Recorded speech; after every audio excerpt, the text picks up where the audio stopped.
Alright, so dude, it's your boy Stashy. In this video, basically, I'm gonna show you what I look for when I'm buying the E34. Basically, the price has to be $1,000 below.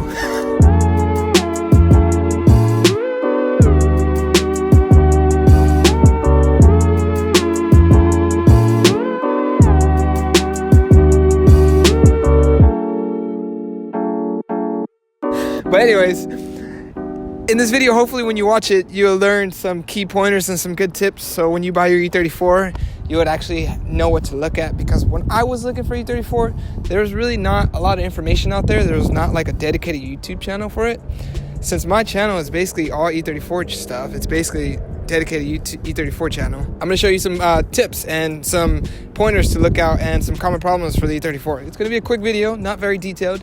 I will get in detail to different models because, you know, your boy Stashy's been in the game for like 6 years. So all the way from a 525 to about to be an M5. So basically, I'm about to buy this E34. It's a 95 540 6-speed. So when I'm looking at it, I check out the body, you know, major dings, major dents. There's a lot of dents. Like this one looks like it says FUCK right here. So I take that in consideration when I'm about to buy it. Side note, if the E34 is not white, chances are it's going to have this. Some faded clear coat. Very common. The car is 25 years old. I plan to paint this bad boy, so I'm not really worried about it. Other than that, this is a big no. Don't buy the car if they have tape, an X across any of these headlights. If there's an X, don't buy it. Walk away. Some fuckboy driving the car and drifting it, just destroying it. If you're a subscriber that does tape your headlights and you do own your car and you are drifting, no hard feelings. Also, when I'm buying E34, I check for the gas tank cover because it's forever falling off. I don't know why. I bought one with the gas tank cover off. Basically, if you're buying one and it doesn't have this, just make sure you have the gas tank cover, because if you don't, you're gonna have to go to the junkyard and buy one. Yeah, I have a video about it, fixing it on my wagon. So yeah. Other than that, from the outside point of view,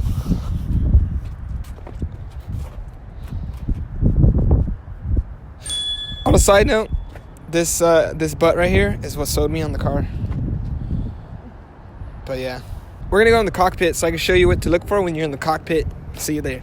Now we're in the cockpit. So when you're in the cockpit, the first thing you want to do is make sure you have all the dash lights. So go ahead and put ignition on. And you want to hear that noise. If you do hear that noise, that's a good sign that there's not really something wrong with the car. Because if there is something wrong with the car, chances are the owner did take out the speaker because he's tired of hearing it go ding, ding. So check if you have that noise. Check for all the lights. All the bulbs are behind the lights. All right, so check if you don't have pixelated letters. If you do, that's common. You just give it a couple hits and it should fix the words. Alright, another thing when you're in the cockpit, you want to make sure you check your glove box, because the glove box is forever broken.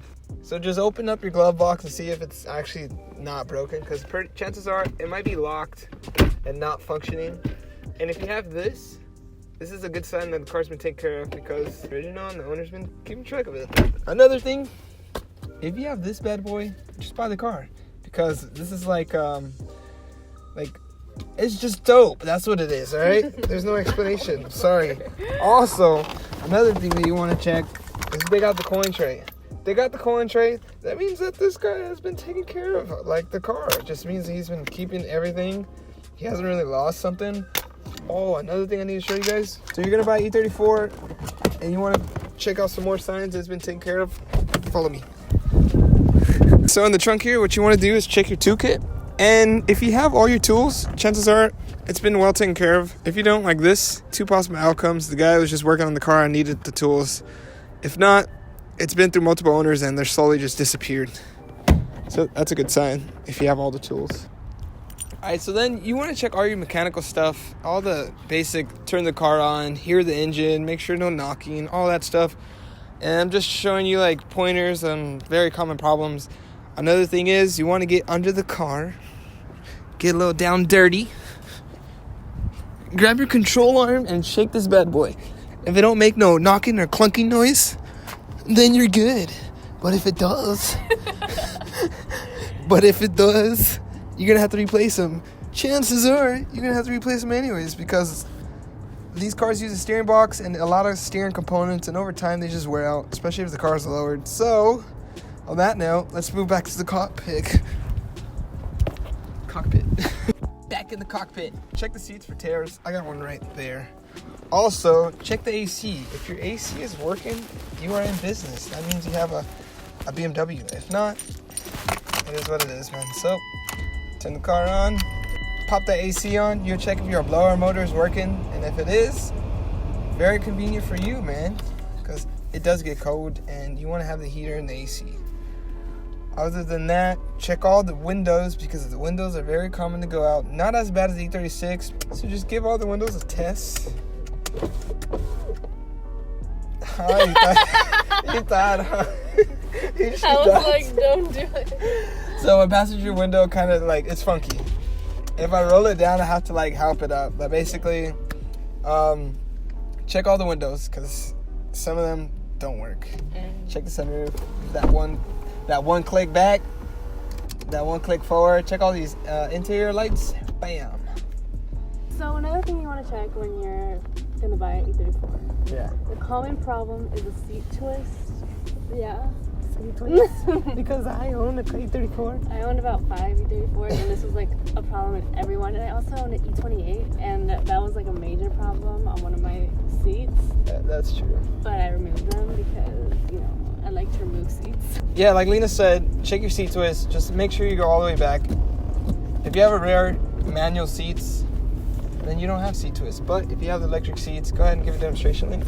She goes all the way back. Make sure you go all the way back because if you don't, if it's a slight seat twist, you won't notice it until you're all the way back there.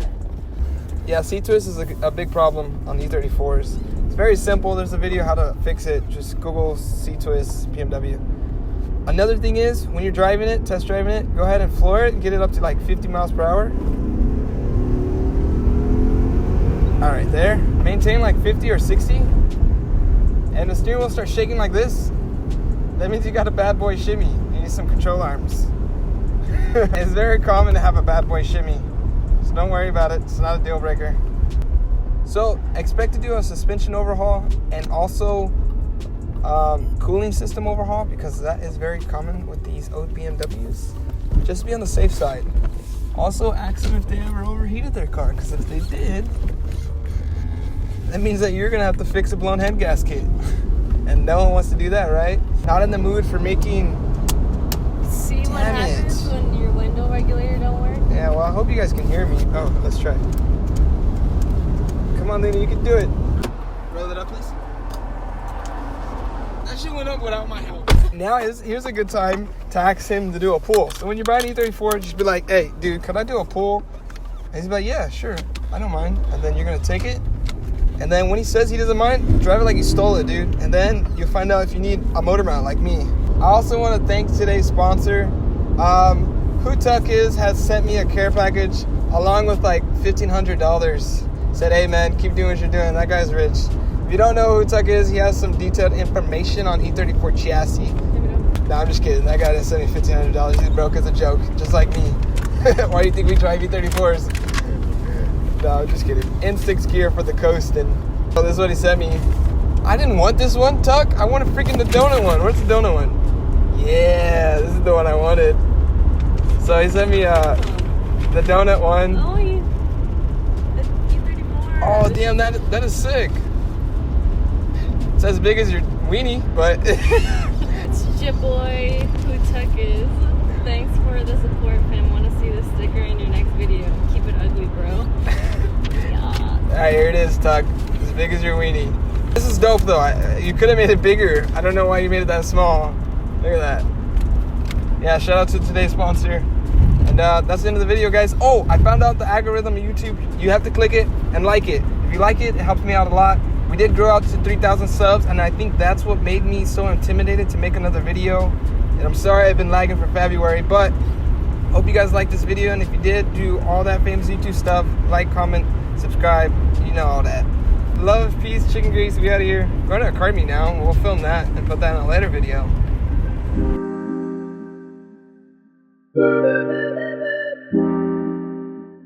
I didn't record, but I came to a meet after the video. M5 came through, and he is out.